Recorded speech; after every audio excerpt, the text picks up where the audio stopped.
Reaction continues to pour in following a major court verdict in favor of religious freedom and free speech. A court in Finland yesterday upheld the right to free speech.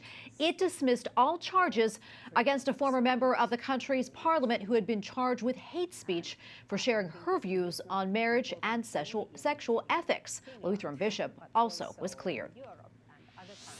Joining us now is Lorcan Price, International Legal Counsel for Alliance Defending Freedom, who was involved in this case. Lorcan, great to see you. Thank you for your time. Talk to us a little bit more about this ruling and the importance of it.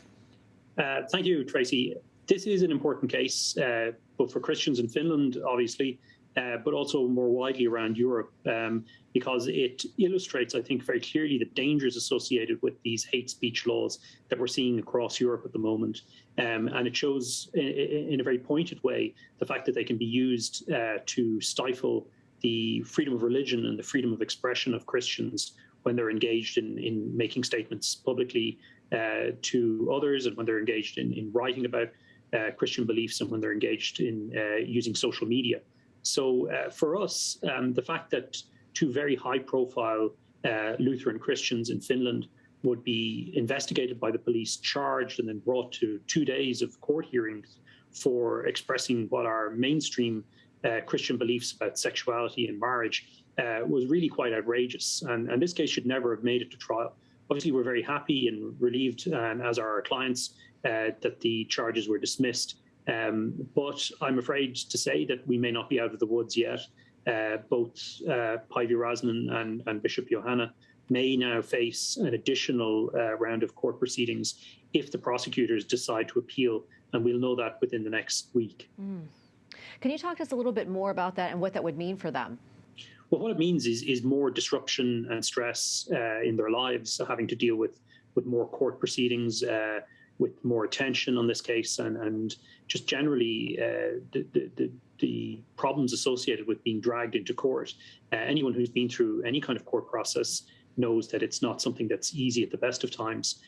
In this case, there was a huge amount of publicity, both domestically in Finland and internationally, on this case. And everything Päivi and Bishop Johanna have said and written about over the last number of decades has been gone through with a tooth comb by journalists and by other individuals trying to find some way of suggesting that they are engaged in hate speech or that they have animosity towards certain members of the community, when nothing could be further from the truth. Both of them have been very clear consistently that every human being is made in the image and likeness of God, and they deserve to be respected and cherished. But as Päivi herself said on the steps of the courthouse, what we do is we love the sinner, but not the sin.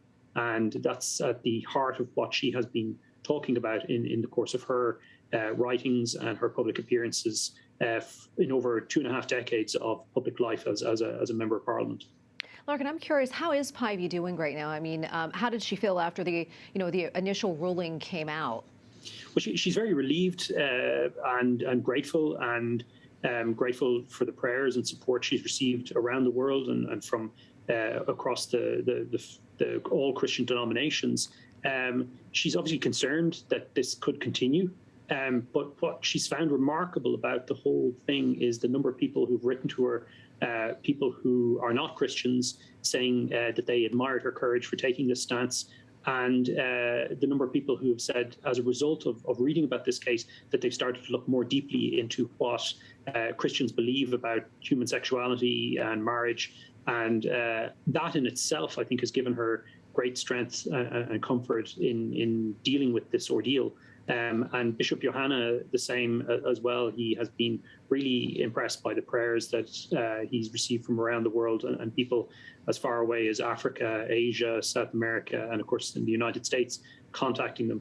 I think that's been a very important source of comfort and strength for both of them when they're dealing with hostile media and police interrogations and courtroom cross-examination, to know that there are people around the world that have been supporting and praying for them.